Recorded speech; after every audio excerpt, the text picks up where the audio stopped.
Welcome to Puzzle with Emilia, that's me.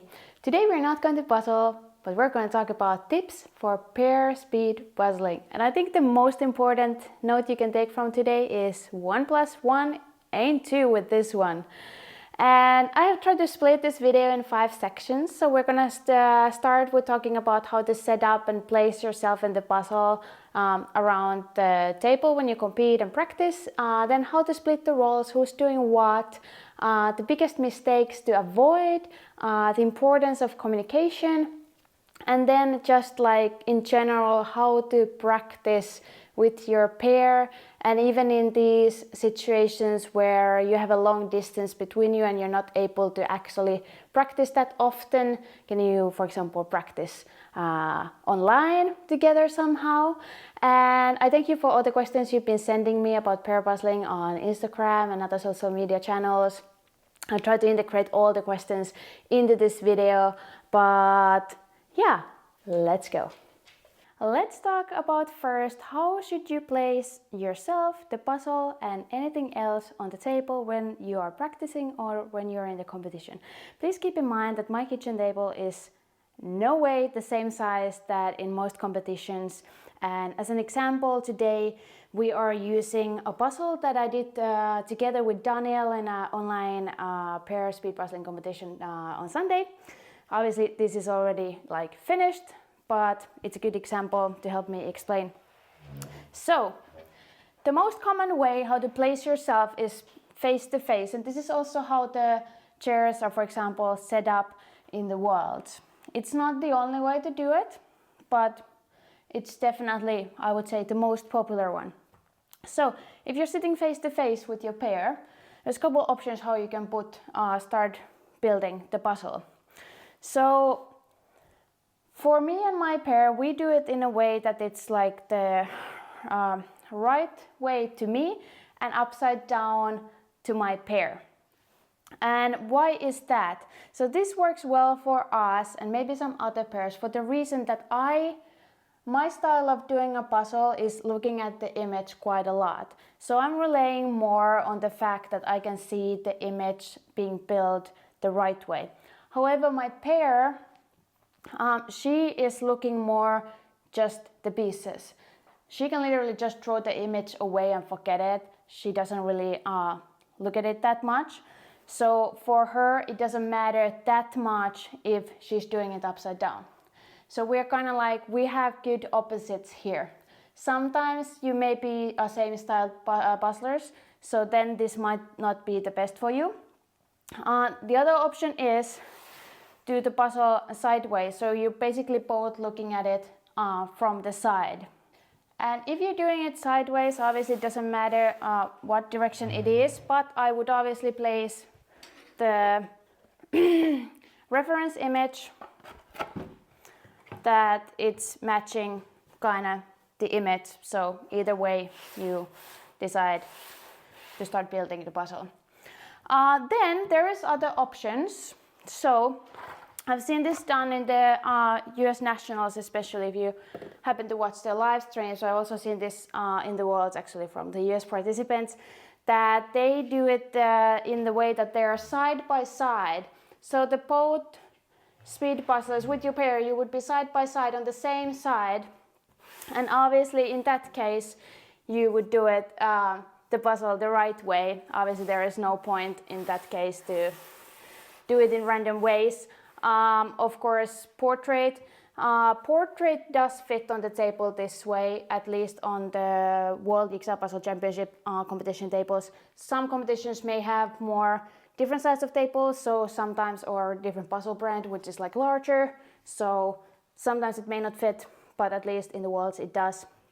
So they're side by side, working side by side. I have tried that. For me it doesn't work. But for some people it does, and with this I would definitely recommend, if you're people who sit, then this may not be for you, because this one is much easier when you're both standing, because there's a lot of like going like a crossover, trying to go around. So if you are sitting over here, then it might be a little bit, your hands are more closer to the puzzle, so you're all the time, either one of you is kind of like on the way, covering the image or covering too much of the pieces. So this works if you're both standing. I just checked from the World Jigsaw Puzzle Championship website. So this year, already starting from the classification round of pairs, there is going to be just one table that has 2 pairs. So that's 4 people in total. So this may actually cause a little bit issues if you are doing this side to side. Even if you're standing, obviously, another reason why you cannot do it if you have chairs, because then it takes even extra space. But also, if you have another pair on the same table with you, as you will according to this, then you may not be able to do this because you cannot kind of like bother or sabotage or invade the space of the other pair. And then one more style I have actually seen, I think this might be also from the US Nationals, is that the other person is on the side and the other one is kind of like on the end of the table. And I actually like this style. This is how we do it at home when I pair puzzle with Daniel. Of course, we're not competing together. It's a little bit different because I'm speed puzzler and Daniel calls himself a fill-in puzzler. And also, I have to say, if somebody from the federation is watching this, Alfonso maybe, I don't know, I try to look at the rules, so they don't actually tell you that you cannot be in the end of the table, but I do know that it's very narrow between the tables, and the referees, the judges, must have space to walk around. So I think this may not be allowed, but I'll have to check it out if this can be done or not. But this is the third option. And then somebody sent me a question. I thank you all the questions you sent me on Instagram, YouTube, DMs, whatever. How do I feel about posters being used in addition to the reference image, the puzzle box? So the puzzle box you should definitely have, obviously, placed somewhere. Also, it's good that you both have a puzzle stand, because sometimes if the other person is the only responsible for that and she or he forgets, then that's a disaster. For example, I today only have these because I forgot my puzzle stand in the car, and the car is currently at my husband's workplace. So yeah, that's the one thing. So I don't feel like I would use if the puzzle would have a poster. For example, last year the Circle of Colors puzzles did have a poster because it's quite big, takes a lot of space. Like, I don't know where would you put it, and if it falls, do you keep like picking it up or what? Of course, this is up to you as anything else, but generally I would avoid putting anything extra on the table. And related to that, space management is something important with the pair puzzling. This comes down to communication that we're going to talk about a little bit later.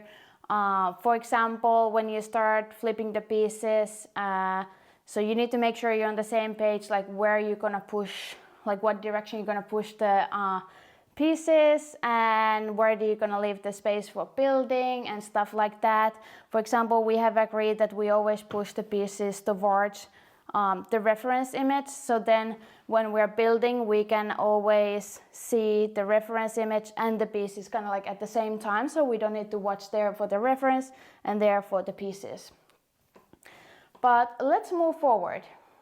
I think for most of you the biggest question here is that how to split the roles, who is doing what. So I think there is this kind of like a common misconception that the better, faster puzzler should do the harder areas, and the one who is slower should do the easier areas. No, throw this away.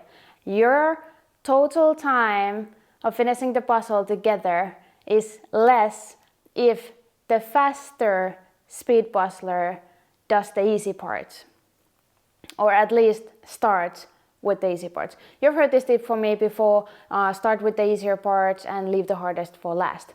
However, obviously there comes a lot of factors to this. This is very easy for pairs who have like a clear difference in their levels, that the other one is basically faster with any type of puzzles. But if you're, so to say, equally as good, or you have this thing that your pair is maybe better with this type of puzzles and you're faster with this type of puzzles, then this gets a little bit more trickier. And also the question is like, what is an easy part? Because that is something that depends on an individual. Obviously, we have statistically, like we could say that this is generally easier than, for example, this, but there is always this individual differences in this. So you just have to know. This comes down also to the communication. We're going to talk about a little bit later. So take this as a general rule. There were a couple people asking like, what if you do need to shape sort? If the puzzle is really hard, you need to shape sort in the end. Should both of the people do the sorting, or how it should be split? So also here, the person who is the slower one, so to say, should be the one doing the sorting while the other one still continues. Of course, if that person takes a piece, then please put it back like on the right, wherever you're sorting different shapes. But there is also exceptions to this one. So once again, you need to know yourself, you need to know your pair. And then there was also the question, should the faster speed puzzler tell the other person what to do and kind of be the instructor of the whole process? So here it is a little bit different situation. Okay, so would it make sense to you if I say that, for example, the best players in some sport may not be the best coach in that sport? Because kind of like instructing others and seeing the bigger picture is a very separate skill from speed puzzling. And you don't really need even that skill. You don't need to develop that at all if you're just doing solo competitions. So no, not specifically the faster speed puzzler should tell also what the other person should do or instruct how the flow is gonna go. Because this should be the person who is, so to say, better coach. And this might be in some cases very well the puzzler that it's actually slower. So kind of like yes and no, this is different. So if you want to have like that somebody's talking, what are we gonna do? Please apply the tips I just told you. But the one who is talking and telling what to do doesn't specifically need to be or should be the faster speed puzzler, because the fact that she or he is faster doesn't mean that she or he is better at kind of like this coaching or communicating or in general looking at the bigger picture and instructing others. Then just other couple tips related to this kind of like roles is like, for example, should both do the flipping in the beginning? I say definitely yes, both should start the flipping. I know some pairs that towards the end of the flipping, the other one may already start, but I would definitely do it in the way that the other one starts only flipping and the other one starts already doing, because I mean, you don't have enough pieces to be very productive with that if, let's say, half of the pieces are still unflipped. Another tip would be that usually it does make sense for the other person to start with the edge pieces, because this kind of like frames the area where are you gonna build the puzzle. And we're gonna talk about this also a little bit later when I'm gonna talk about the mistakes, because it's sometimes very hard to attach when two people are doing puzzle islands without actually paying attention what the other person is doing. However, a couple exceptions to this edge thing as well.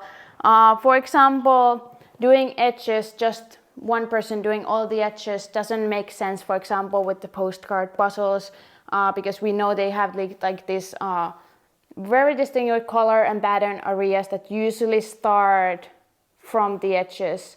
So this would be just very troublesome for somebody to do the edges, because the only logical place then for the other person to start building with would be this building, which is not the easiest part to start with.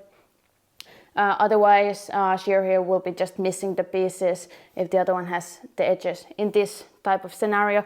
The other scenario would be a puzzle like the poke bowl, where the edges are literally just one color, all similar. You would not do them in this kind of case, even if you do solo first. So yeah, this is the other exception. And then one last thing also related what we just talked about, how to place yourself around the table, is that if you both do get stuck, especially if you do get stuck at the same time, you both don't really know what to do next, you're slowing down, change places. This changing your view when you're doing a pair puzzling, it does wonders, believe me. You need to practice that because especially in a small area, it's not very easy to change your places. You'll bump into each other. It's a little bit clumsy, so you do want to practice that. And I know it feels like, okay, this is like waste of time. But if you're really getting stuck, so this was the question about what if we both get stuck and slow down, change the places. Believe me, it does wonders. And also practice this. But let's move on to the next section. So what are the biggest mistakes that you should be aware of to avoid them? Even if you're not doing them right now, it's not a problem for you. You need to be aware of a couple things because these are something that are problematic for most. The biggest problem is, and this applies especially if you're both pretty good speed puzzlers and you're like really on the flow and you're really focused on what you're doing, it's really hard to pay attention on what the other person is doing when you're building your own sections that you started with. So here comes the issue. So when you are building different sections of the puzzle, you may not realize that they already attached to each other. And this causes the issue that you are both looking at the same pieces that actually the other person has. For example, in this puzzle, so I'll try to explain this as well as I can. But here, for example, if the other person is agreed that she or he is working on the violet area, and the other one is doing the green area. So obviously you can see here that this is a little bit mixed, but I think you can both agree that, okay, the other one is kind of like doing this area and you're doing this area. But the issue is that when you get closer finishing your section, most likely you are kind of like, if you're the one who's doing this area, you're kind of like looking these pieces still to put there. And when you're on the table, let's say now this is a table, so you're here, your pair is here, so she might be building her island here, you're here, so you don't really see how far your pair is. So there's a very chance that she's looking for the extra pieces that come around here and you're looking at the same pieces and you don't realize these puzzle islands already connect. And this happens very often even when you are aware what the other person is working on, because you're so in a flow and so focused that you're just intuitively trying to look for these pieces, as you would do if you do solo. And same would also go here. Let's say the other person would be building the boss, or the dog in general is already done. The other one is working on the basket. So if you are not actually very closely working on the same area on the table, you may miss that the other person has, for example, already finished this area and has already the pieces that have also part of your section. So this happens a lot. So it's always, it would be even the best if you choose with your pair who is the one who is responsible, looking from time to time what the other person is doing and if there is puzzle islands to connect. It's very important to attach the puzzle islands as soon as possible, because then you can see more, like for example those small areas by shape, that what pieces could possibly go there. So you should choose who is like the main responsibility for this, because this happens a lot. It's kind of like on both responsibility, which usually means that either one actually does it. That's the biggest mistake, avoid it. Then there are a couple issues. These are actually from my personal experience. Please let us know in the comments if you have some kind of challenges that we could try to find a solution for together. But I think with my pair we have a couple issues. The first one is that I like to do shape sorting in the end. For example, last year we had this puzzle. And she just usually keeps the pieces in. So I was kind of like shape sorting. She wasn't aware that I had shape sorted some pieces. And she was kind of like more just like, looking from the pieces, moving them around, which is a really good way to do it. But it was just like a mix over there because we were doing it differently. And also sometimes we collect, for example, we may do a little bit of sorting, even if we're not specifically sorting, but we kind of do sorting at the same time a little bit. Or we, for example, we have tried some pieces and we couldn't find where they go, so we when we do solo, we might pile them up somewhere separately. So with your pair, sometimes it happens that these pieces get kind of like mixed up if you don't communicate well enough that, hey, by the way, I put their pieces I can't find a place with, because then they may get again mixed up with all the other pieces and then you keep repeating the mistakes.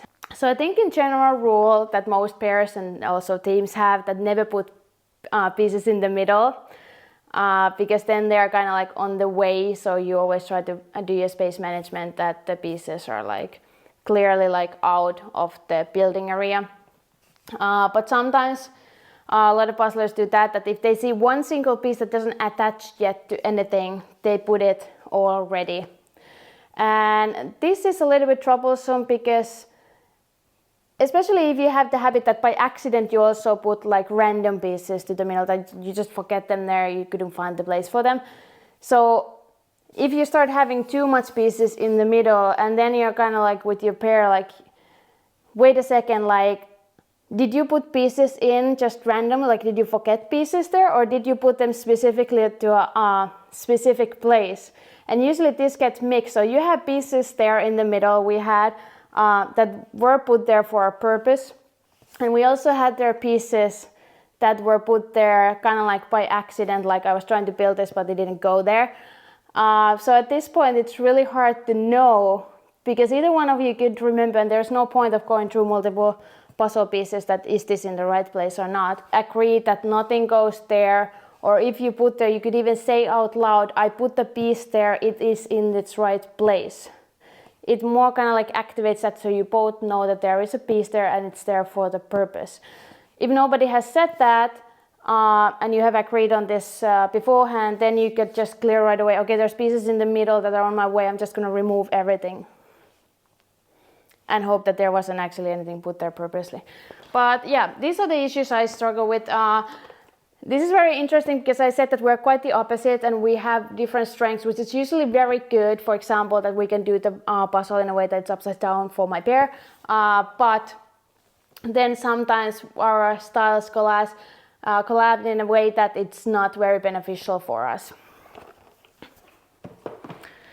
So if you're wondering like how you should choose your pair, should you choose somebody who is kind of like the opposite, or should you choose somebody who's very similar style? I don't think there is a final answer to this, which one is better, because both has like, you know, both sides of a coin. So there is benefits of being different, opposite style, but it also had the downside, and same goes with the same style puzzlers. But let's talk about more about the communication that we have already like touched there and there. Well, communication is the key. There's a couple ways to look at this thing as well, because we can have lack of communication, we can have miscommunication, and then I think I would also put in this part the section kind of like, what is kind of your relationship with your pair? Are you best friends? Are you just puzzle friends? Or did you just meet up, for example, first time in the world? There is no specific answer to this one either, what is the best. For example, if you're puzzling with your best friend, maybe you have kind of like this intuitive flow that you kind of know a little bit better what the other person is doing without actually communicating about it. But also there's risk, especially in your practice, that you start kind of like sharing the latest gossip and talking about how cute your dog is while you're practicing, and taking the focus away from the puzzle. So yeah, hard to say, but let's move on to the miscommunication and the lack of communication. I think lack of communication is the most common issue. If we would look at the pairs, I think in the very beginning there's quite good communication for all pairs that I've seen, that they kind of like discuss what are they going to do when they start the puzzle. But if we were kind of like counting the words that come out of our mouths during the puzzle from beginning to finish, it probably goes like, well, this way probably, we're looking from your camera angle. So a lot of people start the communication well, but then when you get on the flow, you get focused, maybe you get tired, the communication kind of like starts fading away. This is not specifically a bad thing, but as we just discussed, the most issue comes that you absolutely have sometimes no idea what the other person has done. I know I sometimes have done a puzzle with my pair, and when we finish, I actually get like first time good look at the puzzle, and I'm like, oh, I didn't even know this puzzle had like this thing or this thing here or even this color. So it's a real issue that you don't really know what the other person is doing. And even if the communication is kind of like not an issue for your pair or for your team, I have to use a little bit example from my team here. I don't think we have a communication issue specifically. It's not a problem. If the question is how could we be better, then there is always something you can do better with communication. And as I said, communication is the key. So there is always something to do with it better. And then there is the miscommunication. So I think the most common example of this is, for example, that you discuss that, hey, let's do, for example, shape sorting. And then kind of like your pair is like, yeah. But then you kind of like notice that maybe he or she is not doing the shape sorting. Or let's say I say that, okay, I'm gonna do the edges, but for some reason I don't feel like doing the edges, and we have kind of like agreed that I do the edges, but then I don't do them for some reason.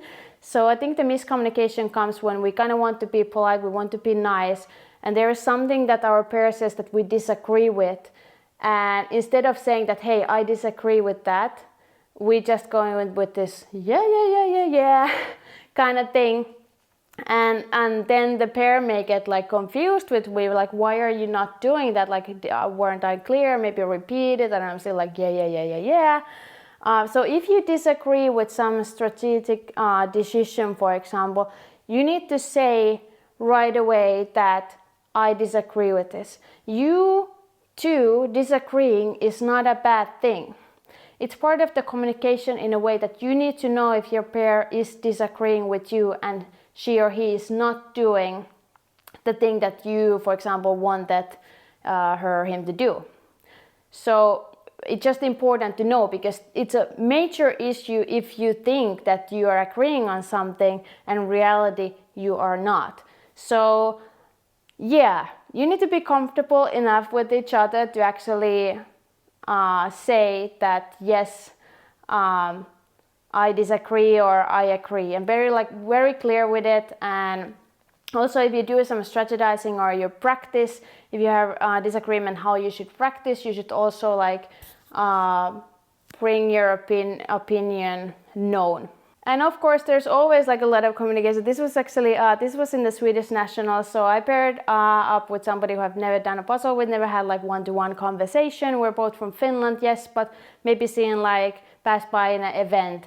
But it was funny to me because we finished one puzzle, and obviously we were there just for fun. I didn't take it seriously, so I wasn't really paying attention to any of this like a communication stuff or anything. But it was funny to me because we finished one puzzle on the classification round, and after that he said, after we finished, he said, oh yeah, I've done this puzzle before. And I was like, wait a second, like maybe if you like had said it, maybe we could have used it for our like benefit, because if you have said it, maybe I would have like continued with the communication and like asked like, hey, you did it for the first time, what were the hardest part, what should we leave, for example, the last. So yeah, but communication is it's very funny. It's like, it's not like speed puzzling thing. It's like, it's hard. Like I think like most issues that come in workplace, family relations, whatever, is always related to the communication. So that's definitely something to pay attention to, and always work on it, even if it's not like a problem. But let's move on to the last section. Okay, so how to practice with your pair. Now I recommend that if you haven't watched my previous tips videos, I actually have also put this like ultimate guide to speed puzzling, where's all my tips videos that you should check out, because obviously a lot of methods and way to practice that I've recommended for individuals also applies to pairs. You know, for example, doing smaller puzzles, bigger puzzles, harder puzzles, random puzzles, puzzles from different prints, round puzzles for definitely, panorama puzzles. So yeah, that can also applies for pairs. Especially, I always say that the smaller puzzles, so you can actually practice your speed, but for pairs, it actually also practices kind of like this chaos thing, because the smaller the puzzle and more people doing it at the same time, the more there is chaos. And that's also an important skill, because you might be in the situation in the end of the puzzle, if you have not split your areas well, or it's just that type of puzzle, that you end up doing a very small area at the same time in the end, and it is a little bit chaotic. So with the smaller puzzles, you can also already kind of like demonstrate this kind of situation, so you also know how you react to it, because there's a lot of bumping with your hands. Sometimes something hits so hard that the piece even flies away. So yeah, that's not only for speed practice, but smaller puzzles as a pair for kind of like this chaotic thing. You will learn a little bit more about yourself and the pair as well, I can promise that. Then also the bigger puzzles, meaning more than 500 piece puzzles. I think a lot of people are now like, oh yeah, they like changed the rules from last year, and this year the final is not going to be 1000 piece puzzle, it's also going to be 500 piece puzzle. But you should not be like, oh, okay, so now we can just do with the 500 piece puzzles. Oh, yippee, this is so easy now, this is so much fun. No, you should still do the bigger puzzles for the same. Now I'm gonna use the right word that you always want me to use, endurance. Maybe that's the word. So for that reason, together. And also this will test out, as I said earlier, that the communication usually starts kind of like going less and less and less by the time until you finish. So this will also practice your communication, that how long can you actually keep it up and keep talking while you do the puzzle. And yeah, then of course, round panorama puzzles. I don't think there's going to be a panorama puzzle for the reason that the table size, and there's going to be 2 pairs per table, so I don't think it fits. But round puzzle, very possible also for pairs this year, as we saw last year in the individual category. And in general, try all these kind of like different ways to do a puzzle with your pair. For example, this kind of like a mystery puzzle where you don't have the box at all, ask a third person to just put some random pieces into a plastic bag, and you will do it without the image completely with your pair. Or one of those that you pick up one piece by piece, and with the reference image you place it exactly one by one to the right place. So these also apply to the pair practices. And then there's a lot of cases. For example, my pair and we have like a 4 to 6 hour driving distance, so we don't get to practice that often. I think in the world there's also a lot of pairs that they even may live in different countries. So is there a way to practice kind of like together without being together? Yes and no. Of course, you can plan all this, like, okay, how would you, for example, place yourself around the table? You can agree on these without actually being in the same place. So you can have like the basic default strategies and everything in place. The communication you can actually practice. So you can have like an online meeting, make sure you both have the same puzzle and do the puzzle at the same time. Many people are like, okay, so much fun, we're gonna like race each other, motivate each other. Yes, that's one thing, but you can also practice your communication here. So basically, because you're doing the same puzzle, the practice would be that you keep telling your pair all the time, what are you doing? Because this will kind of like simulate the situation that you are in a competition, that you are doing the same puzzle and you're not exactly sure what the other person is doing unless you communicate about it. So this is actually a very funny way to practice it. May feel a little bit stupid, but it's a good practice. And even like this kind of like, okay, this needs a specific kind of, I was talking about earlier in the very beginning about the fact that the faster speed puzzlers should do the easier parts. So if you have puzzle, for example, the floral reflections, that is very easy kind of like a collage puzzle. So you could have one of those in your online meetings, and you could kind of like find the way. Let's say your pair is much faster than you. So you may want to, for example, this is kind of like trial and error. You could try out of the floral reflections that your pair does the 4 easiest parts and you do the 2 hardest parts. So if the faster one does the 4 easiest, what she or he finds the easiest flower sections, and you do the 2 hardest ones to see if you will actually come together and finish at the same time, which would basically simulate the situation in a competition, what would be your like final time. I'm sorry, this is really hard for me to explain. I hope you're like kind of catching up what I'm trying to say. And you could try this out, for example, that you do 3 and 3, and then you realize the other person is finishing much later. So obviously, this is the same place, but in a competition, then the other person would come and help with that section. But with the floral reflection, this is really easy to do, and you can kind of like find the sweet spot of what way together doing it makes your total time together the lowest, aka the fastest time you can do together. Someone also asked how to find a pair if you don't really know anybody. There's like no friends or family who also loves to do puzzles. Last year there was in the World Jigsaw Puzzle Championship website, the federation's website, there was the feature that you could kind of like find people who don't also have pair yet. So you can find, if we're talking about worlds, of course, in this case, so you can try to find a pair from there. I'm not sure if the feature is up and running right now, but I'll give you an update on that. I'll figure it out. And then of course talking about other competition, yeah, I know this can be really tricky. For example, my husband is kind of joining with me now these online pair competitions because I don't have a pair nearby that could compete with me.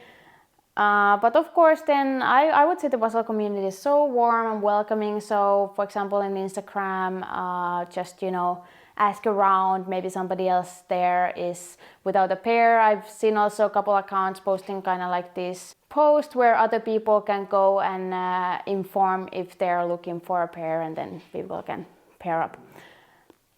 And then one last thing I want to do, because it's always good to kind of like also track your development with your pair, with your times.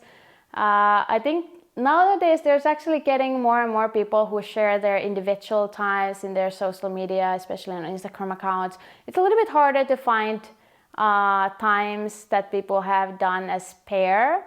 But this new website called myspeedpuzzling.com actually has the opportunity that everybody can sign up. You can see other people's profiles and you can see their times for different puzzles. And it's also possible to add there your duo, your pair times.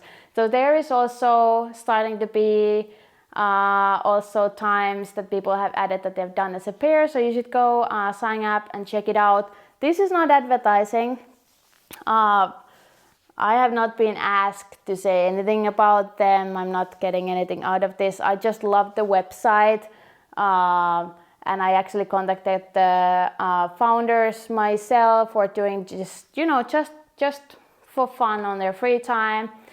So I'm like a huge supporter of this site, like a huge fan. I can definitely recommend it because it's almost, it can be a motivator, but it also kind of like gives you the realistic view of where are you standing as a pair, because sometimes you can be even the 2 top speed puzzlers in your country, but for some reason you don't mix that well as a pair, and your times as a pair are actually slower than other pairs. Yeah, that's an actually important point. I probably didn't make this very clear, but definitely there are situations. For example, we did with my pair a puzzle that was used last year, not in our classification round, but in another round. And we would have actually not qualified, which was like so odd to me. But I think it was maybe just the type of puzzle that because we did really well. We in the final, I think we were, in classification round, I think we were 14, and we did quite well also in the final. We didn't drop too much placement. So yeah, it was very surprising to me, but yeah, that's why it's also important to kind of like compare and know where you're standing, so you actually know how much do you need to practice. If you want to set some goals, then you actually know how are you doing. Are you gonna reach your goals, or what is the situation? So yeah, myspeedpuzzling.com is quite good website for that. And yeah, I think that's everything I have today. Not a short video. I know I'm a little bit long-winded, and I try my best to explain these things. I hope you found something good out of this video, some tips. Usually the tips I give are nothing like, they're not like magic tricks or anything, and they totally make sense. It's usually just stuff that yeah, like that makes sense. It's kind of like a basic stuff, but I just haven't thought about it, and that's how it works in like sports and everything else as well. But let me know in the comments if this video was beneficial for you. I think my next tips video will be about team speed puzzling. I think it's coming later this year, maybe in a couple months. But yeah, I would love to have the feedback so I know actually if this makes any sense. And yes, I will see you later. Bye bye.